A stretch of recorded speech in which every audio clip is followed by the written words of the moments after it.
Хашивээ хүч гэмэрхгүй гарч явцаа мэн дэждээ. Өчим дүргийн үзэгчтэй MN2 телевизийн нэм гараг болгоны өдөрш үзэгч та бүхнийг pop rock-ийнхантай уулзуулах шинэ нэвтрүүлгийг эхлүүлж байгаа. За манай нэвтрүүлгийн хамгийн анхны дугаарт сүнс хамтлагийнхан оролцож байна. Тэгээд эх 7 хоногт буюу 12 дугаар сарын 10 сүнс хамтлагийнхан 20 жилийн ойн тоглолтыг хийх гэж байна. Юуны түрүүнд бас 20 жилийн ойн минь түргий. 20 жилийн төрсөн өдрийн мэндийг. За 20 жил гэхээр хүмүүс гайхчихж магадгүй юм. Яга 20 болчихвоо. 20 бол манайх 91 онд анх байгуулагдсан байдаг. Манай яг сүнс хамтлаг маань. Тэгээ яг 94 онд анхныхаа тоглолтыг тавьчихсан. Тэгээд яг бүрэн бүрэлдэхүүнээрээ гараагүй яг 13 жил болсон юм. Тийм. Одоо тэгээ манай гişүүд тэгээд яг 20 насныхаа ойдэр юу би балаасан их техникт одоо 12 сарын 10-нд 19 цагаас 19:50 үнэгүй хөргөж өгöd. Тэгээд тоглож байгаа. Тийм сонин түүхтэй л байгаа юм да. Сүнс хамтлаг бас хамгийн анх байгуулагдчихсэн түүхээс хуваалцвал үзэгчдэд сонирн бах те. Анх бол 8 гишүүнтэй байсан гэж би сонсч байсан. 4 эрэхтэй 4 эмэгтэй гэдэг. За сүнс хамтлагийн анх байгуулсан хэм бол 91 онд яг бид нар нэг болж яг хамтдаа нийлээд нэг сүнс хамтлагсан. Тэрнээс өмнө болохоор манай замлан маань мөнгөн жигүүр гэдэг хамтлагт бүжгэлдэг. Хамтлагийн ахлагч. Би бас нэг өөр хамтлагт бас нэг хамтлагийн ахлагч. Тэгээд тустай. Ийм хамтлагууд байсан.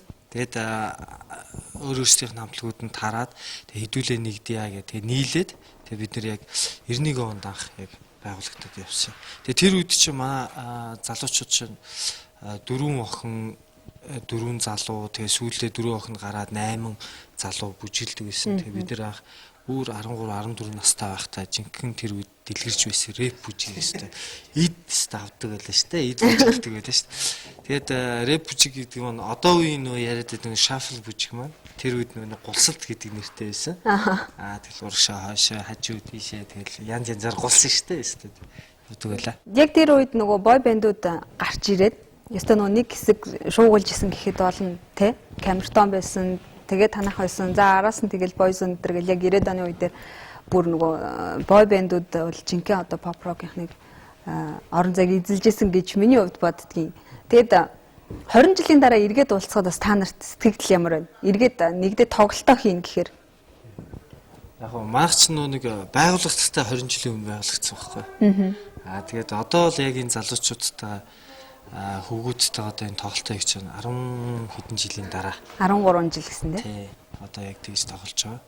Тэгээд энэ хугацаанд бол яг бид нэр тусдын ажлыг хийгээд бас сууж боловсроод тий ингэж явж байгаа. Тэгээд яг 20 жилийн яг ойн дээрээ бас нийлээ олон юм давцсан. Тэгээд нийлээд одоо тоглолцгооч байна. Тэр үед хамгийн анхны дуу чинь чи хуурамч гэдэг дуу байлуу тий? Тийм чи урамч бүгдөө бүжгэлцгээе гээл. Олонд хүрсэн утгаараа гэдэг бол тэр байсан л та нэрийн уцуулсан дуура. Тэрнээс бол биднес ч юм бол анх гарч ирэхдээ бол рэп тийм хамтлаг гэсэн шүү дээ. Сүүл одоо бодох юм бол классик рэп одоо юу гэдэг. Одоо дээр үед одоо залуучд мэдж байгаа бол биднес хоёр марк те. Тэгэл funky punch тэгэл одоо vanilla ice гээл те. Зөндөл MC Hammer. Bobby Brown Milli Vanilli тийм стил.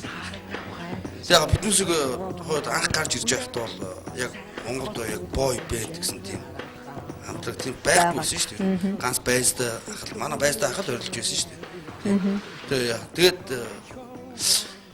биднес гарч ирсэн. Тэгэл манай дараа тэгэл гараасан. Анхдагч дуудахаараа бахархаа шүү. Хамгийн анхны тоглолт чинь 90 хэд онд вэ? Манай анхны тоглолтоо 94 онд бид нэр анхлаад бэлтгэл хийж чад. 93 оноос яг бид нар анхныхаа дуунуудыг сая замлын ярьлаа. Анхны рэп дуунууд замлингийн аригчин чи сонс гэл аригчин гэдэг дуу рэп маягийн те. Тэгээд нөө Чоны мишүлгээр Диважин гэсэн дуунууд байсан. Тэгээд 94 оноос бид нар ерөнхийдөө барууны тийм бой группийн нөлөөгөөр гэдэг юм уу те. Энэ ер нь хувьсгал тийш байсан. Тэгээд яг тэрний нөлөөгөөр бид нар бой групп болсон. Тэгээд яг дуулуулах гоё юм байна. Дээрээс нь бүжгэлдэг юм чи энэ онцлог харуулаад. Тэгээд 94 оноос хойш бид нар чи урамч анхны концертыг бэлдээд 95 онд Эрдэнэ хотноо анх эхлээд 10 сар тавьсан байдгийг. Тийм 95 оны 12 сард болохоор Улаанбаатарт соёлын биш үр төсний соёлын Эрдэнэ дарахад чи эхлээ прогонцсон байхгүй. Прогоно хийгээд. ер нь гэхдээ альва нэгэн хамтлаг одоо жишээлбэл Нью Орлеанаас NSYNC хамтлаг Америкт гарахдаа Нью Орлеандо буцаж очиж эхлээ заавал тоглодог. Бостоноос Ньюки зоонд блог гарсан бол Бостондоо тоглодог. Юу гэдэг Тегдач гэсэндээ ахлагч байгаа эхэлсэн газраас бүгд хотод очиж эхэл тоглодог. Тэгэхээр бол тэр прогон гэдгээсээ илүү бас нөгөө уул нутгийн арай илүү хүлээж авдаг тийм. Тэгэхээр тэн дээр бас аягүй сайн нүр хагалж авчаад дараад нь том хотуудаар тоглодог гэсэн тийм ойлголт байд юм шиг байна тийм. Улаанбаатарт хийсэн тоглолт хэр болж исэн бэ? Миний санд тэр аль тоглолтын би санахгүй байна л да, нэг ийм ирээ ийм өнгөнгийн ийм костюм бижагийн хосолтой ингээд нэг цирк дотор бүжиглээ. Тэр хэдэн оны тоглолт байсан? Ер нь 2 дахь тоглолт. 6 оны яг тийм сэтгэл тутгаарц тоглолт байсан. Тэр бол манай яг 2 дахь бие даасан тоглолт байсан. Тэгээд тэгэхэд чинь бид нар чинь тухайд ч одоо нэг хамгийн анхны тоглолтоо бид нэр юун дээр тоглож ирсэн. Монголын үйлдвэрчний эвлэлийн соёлын төв ордон дээр тоглож ирсэн. Тэгээ хоёр дахь тоглолтоо бид нэр цирк дээр тоглохдоо 96 онд баха тий. 96 онд тоглож ирсэн. Нийт хитэн тоглолтод үлээ 3 тоглолтод үлээ. Тий, тэрний чин дараа бид нэр 97 оны яг 12 сард хар шингээс харц гэдэг тоглолтыг Монголын соёлын төв ордонд 98 онд тоглоод одоо яг 13 байна. Тийм байна. 4 дахь тоглолт юм байна тий. Тийм тэгээ манайх бас нэг талаараа бас хөдөө орон нутгийн тоглолтыг бас анхдагч шилж болох бас тийм хамтлаг байгаа. Боо яг ийм хамтлагуудаас өвгүүдийн группээс 18 аймаг гэж байсан тийм 24 сангийн аж ахуй 3 отоо цааз бүр болоо. Тэгээ тиймэрхүү газруудаар ингэ тоглоод ингэ 4 гацаа. Цагстанд аваа. Тэгээ их сайхан тоглолт хийжсэн жуулчин компанитай нийлээд атуусаар ингээд хөдөө орон нутгаар аялан тоглолтоо маш сайхан хийгээ явжсэн. Тэр яг одоо яг энэ Монголын үндэсний телевиз бол мэдээж хөдөө орон нутаг бүх хүмүүст хүрч байгаа гэдэг утгаараа яг хүмүүс эхлээд хүний нутгийг магтахаас илүү хүний нутаг хүний хувцаар ч юм уу гаргахаас илүү брэнд тэргээл зүйл үед ярьж байгаа. Яг барууны нөлөө байдаг тий нийгэмшиж байгаа бид нар тий энэ даяарчлагдж байгаа нийгэмд бол тэр зөвч гэсэн эхлээд өөрийнхөө нутгийг таних хэрэгтэй, өөрийнхөө хэл соёлыг ойлгох хэрэгтэй. Монгол хэлээр нэгдүгээр сайн яриа сурч хэрэгтэй юм шиг байна. Хоёрдугаарт Монгол орноороо нэг 100 болгон нэг ингээд найз дотор гэр бүлийнхээ найз нараар ч юм уу гэр бүлээрээ гоё яваад үзэх юм бол их гоё. Бид нар бол Азтай хамтлагийнхаа гавьяагаар бид нар их залуухан байж байхдаа монголоор тойрж бичсэн бас төгт тусгалт гоё газруудаар явжсэн. Тэгэхэд бол үнэхээр одоо ингээл хүмүүс момгшил ч нэг юм яриад байдаг. Гэхдээ яг үнэхээр омгшоод өстой хамрын самсаа ширхэрнэ гэдэг бол Монголынхаа тэр гоё байгальтуудыг үзээд үнэхээр тэр тал гоё нутгийг тэр сайхан хангааг үзээд үнэхээр тэр өндөр сайхан сөрлөг уулуудыг үзээд л хүн нэр омгшдгэл юм байлээ гэж хэлмээр байна л да. Байлаа шүү дээ. Стил имиж бас нэлээ өөрчлөгдсөн тий. Анх гарч ирж байхад за урт устай байсан. Зарим нөө Facebook дээр сүнс хамтлаг гэ шинэ юу үсгцэн үзэгчдээс үзэж байгаа бол Facebook-оор ороо сүнс хамтлагийн юунуудаас үзэж болно. Зургуудаас анх гарч ирж байх үеийн зургууд өстой сонирхолтой зургууд л бүр 90 хэдэн оны зургууд мэтэргээд жинхэнэ хүүхд тахаас ахуулаад одоо болтол ямар болсон байгаа бүх зургууд тавьсан. Хувцастаа хүртэл байгаа шүү дээ. Зөөр тавчгаа нүцгнээс эглүүлээ хувцастаа. Тэр оны сонин барьсан нүцгэн зураг шүү дээ. Өстой нэг шууган тарьсан зураг байсан ба тий.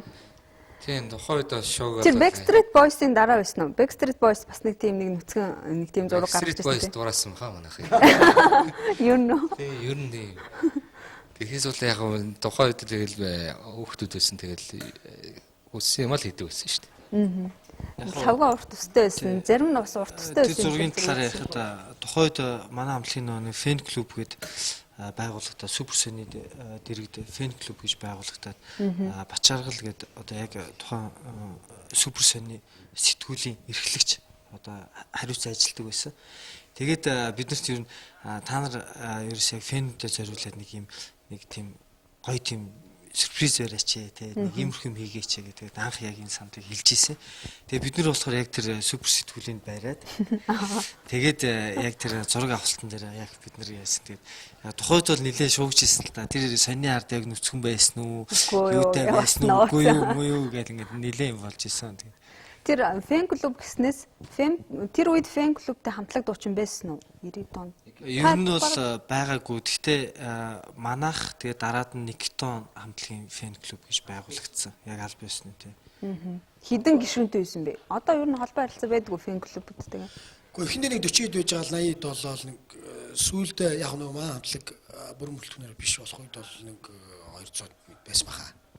Тэгээд тэд чинь айгүй гоё байсан л да. Юу гэвэл бид нар чинь нэг тагдатаас санаа авч ирсэн л да. Тагдатын фэн клубс бид нарт нэг захиан яриад. Тэгээд ерөнхийдөө нэг фэн клубын зарчим нэг тиймэрхүү ирсэн л да. Тэгэнгүүт нь бид нар тэрнээс санаа авч ирсэн. Фэн клуб болохоор юу гэдэг нөгөө дискаунттай тикет авдаг тий. Дээрээс нь альс цомгийч гэсэн дискаунттай авдаг. Ямар нэгэн тэгээ тоглолт болонгод фэнүүд нь аягүй гоё суудалтанд суудаг, бодолкын өмсдөг гээл ижилсдэг тийм л байсан л та. Тиктон бол бас утгаар нь хийжсэн. Одоо бол фэн хамгийн сайн фэн клубтэй хамтлаг бол Нисванс хамтлаг байдаг. Нисванс бол үнэхээр улаан фэнүүдтэй те. Тэд нар ч маш сайн. Тэгээ үнэнч фэнүүдийн уулзалт хийхэд үнэхээр гоё патинууд болдог шүү дээ. Тэгэхээр одоо яг ер нь бол шин залуу хамтлагч гэсэн төрслөө судлаад фэн клубтэй болох хэрэгтэй. Яг л бас тэнд орон зай байдаг. Тийм. Фэн клуб гэснээс фэнүүдээс хэр их бэлэг сэлцээ хайрын захиа махаа авч ирсэн л хэлэхэд тий. Саяхан бид нар чинь нэг шокнд орлоо шүү дээ тий. Нэг синигийн нэг нэвтрүүлгээр ороход манай нөө фэн клубын яг нөө Бачарал ахаас очиж захианууд авсан байлээ. Тухайн үед бол биднэрт ирж исэн захианууд. Тэгээ тэрийг бид нар сая гардуулж өгсөн. Тэгээ яг хуу захиа бол яг фэн юугаар бол айгүй ирдэг байсан. Тэгээд тэрэнд хамгийн гол нь хариу бичнэ гэдэг л айгүй хэцүү байсан л та. Хариу бичижсэн үү? Бичлгүй яг бид нар чи ингээл ширээн дээр ингээд жигэн дуусчаа тэгээд суучаад тэгээд яаж яхад айгүй хэцүү. Тухайн нөө нэг захиа бичихт нэг соёл гэж амар болцсон байсан. Хүмүүс амар шүлэглэн заяа. Баахан шүлэглэж ийснэ доор нь юу гэж бодож ийн хариу тус уусна. Тэгээд нөө тэр нөө уянгалаад ингээд шүлгэлцсэн юм чинь бас уянгал шүлэглэж одоо бас нөө хариу бичнэ чи бөөн толгойн айж штэ ингээд. Тэгэл нэг гаргацтай гоё бичихгүй бол бас болохгүй. Тэгээ хамгийн хэцүү нь бол тийм байсан. Сүүлдээ болохоор бид нар яг нэгдсэн байдлаар цагтлуудад нөгөө нэг юм сонингоор дамжуулж одоо яг хариуг нь илгээдэг болсон. Тэгээ зарим нэг усуд ингээд захиа бичгтээ сонин дээр бити хариу бичээрэй. Надад ганцаар чи өөрт нь бичээрэй гэсэн тиймэрхүү бас юмнууд эрэхт нь яг өөрсөнд нь зориулж бас хариу бичдэг гэсэн тийм үү. Дууны үгнүүд их өвөрмөц байдаг те. Зарим дуунууд бол нөгөө түрүүнд урдчихсан архичин гэдэргээ дуунууд тэр үед архичин гэж ер нь баг нэртэй дуу байсан ч юм уугүй ч юм уу бас сонь те. Ер нь яг дууны анхны үгнүүд дээр ярихад бол манай замлингийн ерөөсөө тэр чигээрээ бүтээлүүд байгаа. Тэгээ яг одоо бид нар бүтээл гэж ярьж байгаа. Юу гэвэл тухайн үед бол бид нар яг залуу насны эмоцоор замлингийнхаа шүлгийг ингээл эренгүүтэн засч янзлаалаа энэ болохгүй энэ гэж ингэжсэн боловч одоо бодоход бол нийгмийг яг харснараа зүгээр шууд ингээд буулгачдаг гэсэн. Жишээлбэл тэр охтуудтай харьцаж байгаа харьцаан дээр хэд найз охинтойгоо айгүй гоё ориглон байж та охин чамтай өнгөрүүлсэн тэр мөчөө охторгоо ертөнцөд магтан дуулъя гээл те. Жон гонс үедээ гэвччээний царай надад онц биш гэрэлт ертөнцөд сонирн биш гэдэг юм уу те. Нэгэн төчргаа барьсан чиний дүр бүр болсон ханаа ч юм уу те. Гэх мэтчлэн манай замлингийн яг тэр цаг үеийн юмуд бол замлин өөрөө гоё гаргаж ирсэн. Тэгэл бид шин зууны эр гэдгээл бид нар аль 96 онд 21-р зуун гарахыг л те бид нар дуулж яасан мөн бас хийж бүтээцгээ гэсэн дуу байдаг те. Тэгэл ер нь ийм нэг нийгэм рүү хандсан уур гэл дуу ариун нэгчтэй хамтарсан. Тэг хамаагүй чи уурлаж хайраа чи гэх юм бол хүн чи хүнээс үг гээд одоо л яг энэ стрессний талаар бид бас өөрчлөлт дуулж байна.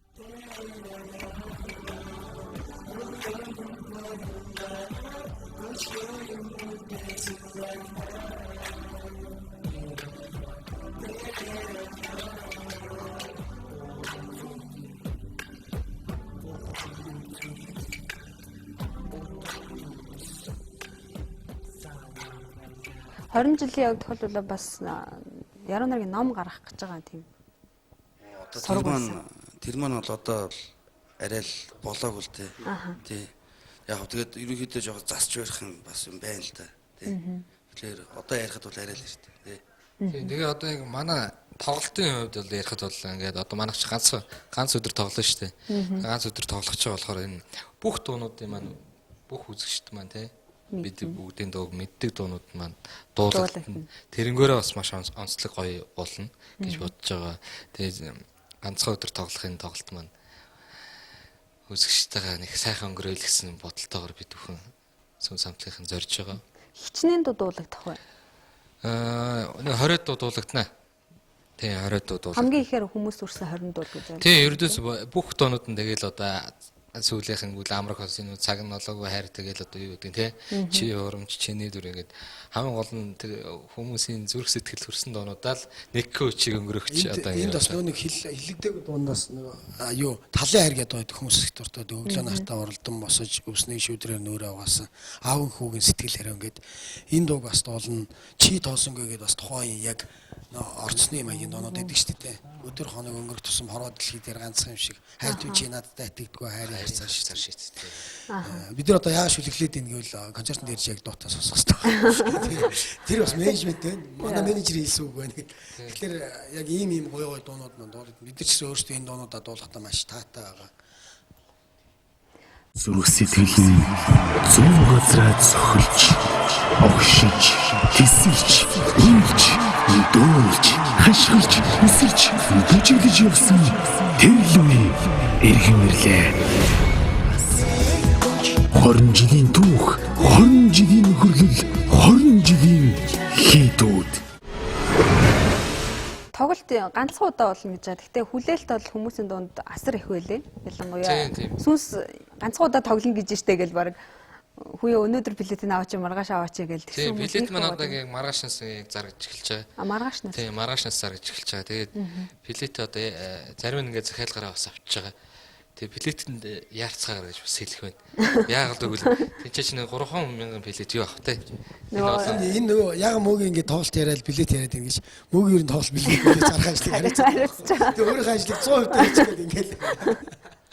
Гэхдээ юу гэдгийг билет зарагдахгүй үлдэн гэсэн ойлголт бол байхгүй байх гэж би бол итгэлтэй бодож байна. Тэгээд хамгийн гол нь тоглолт манд өгсөн болохоор одоо энэ 10 чи хагасан ч тийм хагасаа тэгээд хэдүүлээ ганцхан үчиг цөм авцгаа хэлээ гэж бас хэлэх байна. Өөр хамтлаг дуучид оролцох уу? Энд бас оролцох хүмүүс байгаа. Яг нэг сүрпризээ дэлгэхэд манай замлингийн болох жаргал сайхан ахтай. Маш сайхан гоё дуулсан байгаа. Тэрийг хамгийн гол нь тоглолтын дээр очиод үзнэ. зээл сонсоод тав. Наан клип нь гарах байх. Клип төрсчүүлсэн байна. Клип гарна. Тэгээд ариун агч маань оролцож байгаа. Тэгээд Lumina MC оролцож байгаа. Урилгаар бас бидний нэг найз тэрийг бол хэлэхгүй өнгөрөөч. Урилгаар бидний найз бидний үеийн нэг маш сүртэй хамтлаг орно. Тэгээд тэр бол бидний бас тоглолтын бас гоё сюрприз болно гэж бас бодож байгаа. Гэтэ яг нөө хүмүүс нөө ийм дуучид оролцсон гэхээр нөө бид нар нөө дуулахгүй юм шиг зарим Санжиж юм аа. үгүй та хэдий дууг сонсомоор штэ гэдэг байхгүй. Тэгэхээр яг нөө ариунагчтай болохоор бид нар ч нөө хамтарсан дуу хийжсэн. Тухайд 98 онд чи Хар Шингис Арс тоглолтын дээр уур гэдэг дуу хийжсэн. Яг тэр дууга одоо яг тэр үеийнхаа хэв маягтай тэр үеийнхаа одоо нэг үетэй бас нэг сюрпризтэй бас хийх гэж байгаа. Тэгээд маа лавга энд мөгийн хоёрын цомогт орсон Амраг хосынууд адилхан Lumina MC хамтарч дуулсан байдیں۔ Тэгээд энэ номерууд бол ингээд хамтарч дуулаад одоо явах тийм дуунууд байна л да. Pentatonix наадмаас шилдэг дуу лөө. Шагнал хүртчихсэн. Тэд чи ямар дуу байлаа? Цаг нь олоогүй хараагээд дуу авсан. Тэгээ манай том жагаахын манай Баярбаатарын шүлэг байдаг. Тэгээд энэ шагнал маань бол яг л хавгаа өтөр сүлд авсан гэсэн бас манай хамтлагийн бид тавын л тий шагнал гэж боддог. Ягаад гэвэл бид тав тэр шагналыг аль дээр авчихлаа байсан л та. Тэгээ үнэхээр уран бүтээл гэдэг чинь Ер нь урд нь болохоор Pentatonix болол бид нар навдаг байсан. Тэгчихсэн чинь сараагч 2000 он ер нь авчгаар зөндөө тохиолдол байсан байхгүй артмч гэсэн мэдчихэл байгаа. Тэгэхээр сараагч 2000 онд нэг хийдэг байхгүй юу. Тэг чинь нэг яг зохион байгуулдаг гэсэн комиссны ингээд нэг тусдаа хоорондоо салцгаагаад сараагч нэг өөрийнхөө индипенденттэй тусдаа бие даснаар хийсэн. Тэр жил нь харин айгүй тийм ардчилсан маягаар яг зөв шагналаа олоод тэр нэг цагнуулаагаар бид нэг аавна гэж бодоогүй угаасаа цаас ороод ямар авах штэ ямар ч мэдлэгээр үргээ дуугаад уулчих гэж бодсон. Тэгээд дуугаад уулсан чинь шууд тайзан дээр шагнал өгсөн чинь тухайд амар шок болж байсан. Тэгээд жагаа хүртэл үе би шагнал аавна гэж боддог хуцсан амар хавц сонирн байж таа гээл те. Бид нар хүртэл тэгэл тайзан дээр шагнал айгүй болоцолчихж үлээ тийм үгүй. ганцхан Pentatonix өгсөн чинь голдоо болоос. зохиогч нь авах уу, хамтлаг нь авах уу тий. Тухайн л бас нэг юм болсон юм аа тэгээ. Тэгэхээр би тэгээ хийсэн том жаа. Копидад өгчөө. Нэгийг копидад өгье. Тэгээ Кобины асуудлыг ярих гэдэг. Одоо тэгээд манай энд тентгийн Зургийг аваад ингэ Канад. Гөө зургаж. Одоо тэгээд тэрнээс хойш тим ярианаас хойш болоод одоо манай энэ тентгийн одоо арга хэмжээнүүд ингээд дандаа юм Олон гэдэг. тэг олон болсон шүү дээ. Цомод нь. Тэгэл хиймэл юм бас. Тэгээ ер нь бол гэхдээ манай хамтлаг нэг тийм шагнал хөөгд идэв л дээ. Тэгэл хүмүүс чинь ингээл янз янзын шагнал ягаал тэрний хойно сүйцлээ яваад. Манайх бол нэг тийм хөөцөлдөг бас тэр нь бас буруу юм шиг зөв юм шиг мэдгүй. Тэгээд бидний хувьд гэх юм бол өөрөөсөө уран бүтээл гэдэг тал руугаа илүү их явдаг учраас нэг тийм шагналыг өгснө үү өгөөгүй нүү өгөхгүй нүү тэрийг бол нэг тийм тоодог. Их. Гэтэ ер нь урлагт бол шагнал гордож уран бүтээл хийж байхгүй шүү дээ. Жишээ биднээс тэртээ тэргүү сонсгоныг нь сонсон шүү дээ. Биднээс яаж орилж гэн, яаж чаралж гэн гэдэг. Ард хүмүүс мэдж байгаа юм чинь те. Заавалчгүй шагнал бол тийм асуудал шүү дээ. Биднээс хамгийн гол нь тэр уран бүтээл сайн гаргачлаа гэвэл тэгэл тэр чинь л биднээс өв шагнал шүү дээ. Хүмүүсийн алга ташлт ер нь хамгийн гол шагнал шүү дээ. Тэр нэг төмөр авснараа тэгэл юм болно гэж байхгүй шүү дээ. Бүжиглэн гиснээс одоо энэ болох тоглолтын дээр та бүжиглэх үү? Яг энийг одоо хүн болго асууж байгаа. Маа найз нар хүртэл гэрийнх нь хүртэл биш. Та тэгээ одоо бүжиглэх одоо чадах уу гэдэг.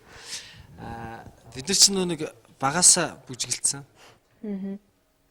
Багасаа явцсан. Тэгээд яг хөө бидний юм бол одоо яг юун дээр бол үлдсэн юм бас байна л да. Энэ чинь төрцөн болсон ч өөр штэ гэж. Төрлөөс байсан. Яг хөө бид нар гэхдээ одоо яг энэ тоглолтын дээр бас хуучныхоо бүжгүүдийг сэргээгээд бас шинэ бүжиг дэглээд те ингээ явахад бол нэлээд бас юу явсан л та. 2-3 сарын бас хөдөлмөр бол шаардлагацсан. Зарим нэг нь одоо жоохон жинэмцэн байлаа буцаад таслаа одоо ингээ формд орсон. Дөрөв бүдүүн шиг харагдахгүй байгаа шүү дээ. Айгуу ингээ боломжийн хөдөлж мэдлээ тэр нь боломжийн болсон. Тэгээ одоо бид бүгдээ бол тоглолтын хувьд бол бүх юм ингээд хангагдсан гэж бодож байгаа. Уран бүтээл одоо нэг хэдэн хоног сайн бэлдээ програм хийгээд тэгэл ойлгож ухаарч чимэн ухаан бидэрлийг нэ бүжиглээд дуулна гэдэг бол бас айгүй юутай гэдэг л да. Айгүй хэцүү гэдэг л да. Жишээлбэл ингээ яг ингээ дуулах чахт ингээ бүжгэлчдэг амсгаацдаг холоон гарахгүй л айгүй хэцүү. Тэгэхээр бол биднэрт бол нэлээд их олон сарын бас нэг тийм амсгаа задлаж гэдэг юм тийм. Яг тэр хөдөлмөрөөс биднэрт бол маш их шаардлагатай байсан. Тэгээ бид нар бол яг бүжгийн бэлтгэлийг бол нэлээд 3 сар гаруй бэлдсэн. Тэгээд одоо бол амсгаа задарсан. Одоо бол айгүй Утаа авах нэ за сүнсийн тоглолтынхаа Орос өөртөө бол бүжиглэн ямар ч хэлсэн бүжиглэн за 13 жилийн өмнө яаж бүжиглсэн баг тэрнээсээ ч илүү бүжиглэн дээ. Одоо ч нэг бүжийн урсгалч ингээд бүр айгуугаа хөгжчихсэн байна шүү дээ. Тэгээ бид нар ч гэсэн одоо тэр шинэ урсгалыг бас тий шинэ урсгалыг сая чи энэ 3 сард чинь бид нар сурлаа шүү дээ. Тоглолтын дараа юу гэдэг 13 жил завсарлаа тайзна гараагүй. Тэгээд 20 жилийн явгаараа эргэж нэгдээ дөрүлээ болоод тайзна гараа тоглолтоо их гэж байна. Тоглолтын дараа яах вэ? Тоглолтын дараа очиод гэр бүлийнхээ хүмүүс хань жилдээ үр хөвгт дээр очиод сайхан амрах хэрэгтэй. Үр хөвгт ихнэр хөвгттэй жоо харагдмаар шүү дээ. Одоо сая бэлтгэлгээл ерөөсөө гадуур явсараад энэ их уран бүтээл бол цаашаа үргэлжлэх ажлын хажуугаар амжуулна гэж бас. Ер нь төлөвлөсөн ажлууд бол нэлээд байгаа. Шинэ хідэн дуунуудын бичлэгүүд бол орцсон байгаа. Тэгээ гих мэтлэнгээр бас төлөвлөсөн ажлууд бол маш их байгаа л да. Тэгээ бас нэг шүү жагаах ахта юу клип маань одоо ингээд та бүгд бас удахгүй гэж зацгтана. Тэ. Тэр маань бол бас яг энэ тоглолтын өмнө бас том бэлэг болно ах гэж бодож байна. Манай үзэгчд болон манай фэн. Тэ. Тэгээд энэ чи бас гоё л доо. бас нөгөө айгуу гоё штэ. Бас аав хоёр цугтаад уулна те. Энд чинь их сонин юм яриад байгаа байхгүй бас. Тэ. Сүн самтлаг ингээд жагаахтагаад уулна гэдэг чинь бас Чингис хаан хамтлагтай манай хамтлаг айгүй тийм холбоотой байсан л та. Бүр анх ингээд сүнс хамтлаг байгуулагдаад бид нар бүжиглдэг яг хамтлаг гарч ирж явах үед бол яг Чингис хаан хамтлагийн ах нар маань Эрдэнэтэд ирээд тоглолтоо хийж байхад бид нэр уулзаад янх зөвлөгөө аваад дуулахад яадгийн те. Тэгээд уран бүтээлээс жагаах маань аюул их дэмждэг байсан л та. Жишээлбэл манай Чингис хаан хамтлагийн одоо Гамбаа ах маань манай хамгийн анхны 2 дууны фонограммыг бичсэн байдгийг. Тэгээ дөрөв нөө бүжиг гэж ярьсан штэ. Бүжигэн дээр бас нэг юм хэлмээр байгаа байхгүй юу гэвэл бид нар нэг тийм айхтар бүжиглэхээргүй харагдахгүй байгаа. Тэгэхээр яг тоглолтын дээр ирээд үзэхээс гадна ер нь үзэж амжихгүй мэдээж хөдөө орон нутгийн зэрэгтэл байгаа. Шинжлэлийн өмнө бас аюу олон телевизээр гарч магадгүй. Яаж ч магадгүй. Тэгэхээр ямар ч бид нар бас спешиал монтажлаад бас харах байх. Тэгэхээр тэн дээрээс бас яг ямар хүн үжилж юм нэг ярих гол нь ш. Манай хамтлагч нэг өөрөө байгаа штеп. 100 дахин ярьснаас нэг дахин хийжээ гэж. Тэгэхээр бид нар чи хийчээд дараад нь ярих дуртай. Тэгэхээр нөө хийснийхаа дараа аюу гоё бас концертын талаар яриа танаа нэвтрүүлгч юм уу ороод тий. Концерт тайлбарлаад орох байх гэж бодож байна. Тэгэхээр ерөөсөө л концерт болон концерт. Тэрийг бид нар амар гоё жанжин шоу болж явж байна. Өнөөдрийн нэвтрүүлэг маань энд хүрээд өндөрлж байна. Тэг өнөөдөр студиос хүрэлцэн ирсэн сүнсийнхандаа баярлалаа. Тоглолтод амжилт хүсье. Эх 7 хоногт үзэгч та бүхнийг бас өөр шинэ уран бүтээлчтэй уулзуулах болно. Манай нэвтрүүлэгтэй хамт байгаарай. Түр баяртай.